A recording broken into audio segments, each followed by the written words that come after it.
So this new legislation requires covered employers to provide reasonable accommodation to pregnant employees unless doing so would cause undue hardship. The regulation also specifies instances where documentation is not required and employers must accommodate anyways, even without any documentation. This would include things like having a drink at their workstation or needing to sit down or take extra breaks. The new regulation goes into effect June 15th, so it's time for employers to start preparing for that.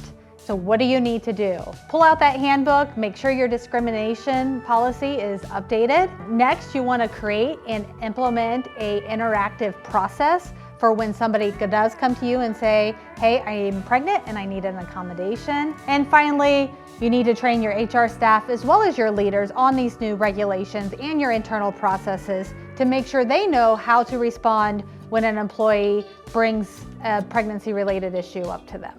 If you need help updating that handbook or providing the training or maybe creating that interactive process, reach out to My HR Extension. We are here to help.